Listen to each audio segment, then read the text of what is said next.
Hi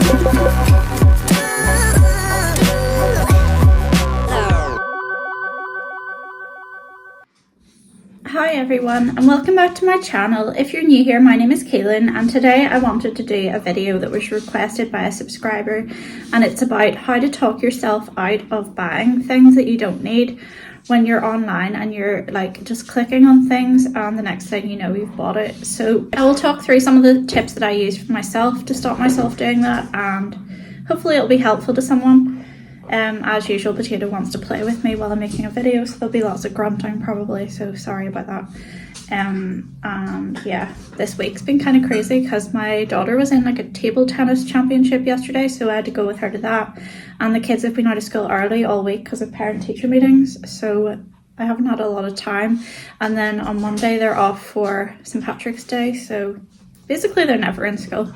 So yeah, I'll get into the actual topic of the video. So the first thing that really helps me whenever I'm trying not to spend money online is to do a blanket ban on certain websites. Like even sit and make a list on a piece of paper of the websites that you're not going to allow yourself to use because you know it is a trigger for you. Because like we all have certain shops where if we see things in it, we know it's making it hard for us, because then we have to say no to ourselves and it's really tempting. And like, why put yourself in that position in the first place? Just don't allow yourself on the website, full stop. And it just kind of cuts the problem off at its source. So yeah, I think that has helped me a lot, as well as unsubscribing from emails that like constantly tempt me to buy things. And I think that if a lot of places kind of get you sucked in because they offer a discount code when you sign up for their mailing list, but then as soon as you get the code, just unsubscribe, because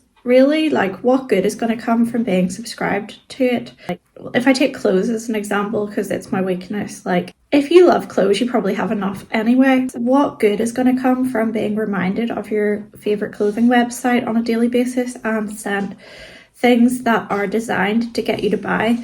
Like a 20% off sale, they're probably having one of those all the time now just to get people to buy stuff. And I sort of think too, a lot of stuff, like when you look at the sale price, that's probably what it should be priced at in general, and they're actually overpricing stuff the rest of the time, so it seems like you're getting a really good discount, but actually you're probably just buying it for what it's worth. So that has helped me. Anytime I get a tempting email from a mailing list and I end up clicking on it, I always regret it, because then it puts ideas in my head that weren't there before. Like even it gives me stuff I have to resist buying, whereas before my mind was empty and I didn't have those things in mind. So it's easier to resist things when you don't have a mental picture of them already in your head. I think stopping scrolling on social media is very helpful because you're not subjecting yourself to the constant advertising, and I find that things like Instagram are really good at tailoring their advertising specifically to you and what you like, because they know that that's what's going to get sales.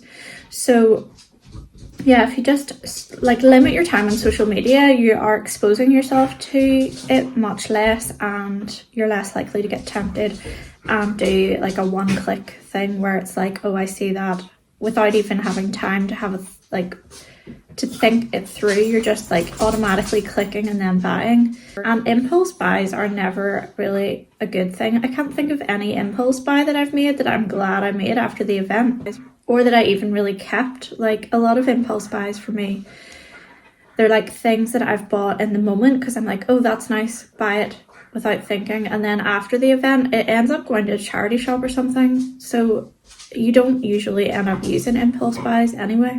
Another thing that I do to help myself whenever I'm feeling tempted to buy stuff online is if I end up, and I somehow have ended up scrolling and looking at websites or things like that, just close the tab before you have time to think it through. Don't even have the kind of inner conversation with yourself of trying to talk yourself out of it. Just close the tab, close your computer, put your phone away, like put it physically out of reach, so it's just like wiped out the option of buying. You're not even having to have a fight with yourself or do battle in your head to try to avoid buying. And another one is to stop making excuses to shop, because I do this a lot where I will justify it to myself and I will talk myself into things and think, oh, but I do need this thing because blah, blah, blah, blah, blah.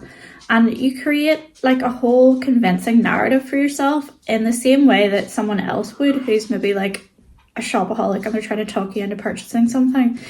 And if you just like say no to yourself and just stop before you even go into that kind of train of thinking, it stops the whole process before it has time to like take off. And you can just, if you just practice like kind of discipline with your mind and reminding yourself of why you can't have something, and that there are no excuses for something that you don't need, like there's nothing that justifies buying something that you don't need, then it just eliminates the possibility of you even feeling like buying it. I think another thing that I tend to not get bored easily anyway, although I think everybody kind of experiences boredom sometimes, or even just like a feeling of kind of like lethargy where they can't decide what they want to do. They just don't really know where to get started with something. But I think that boredom is kind of dangerous because it leaves an opening for you to shop, because it's like a quick solution to the boredom, and you just reach for your phone or whatever, or you just run into a shop because you don't know what else to do with yourself.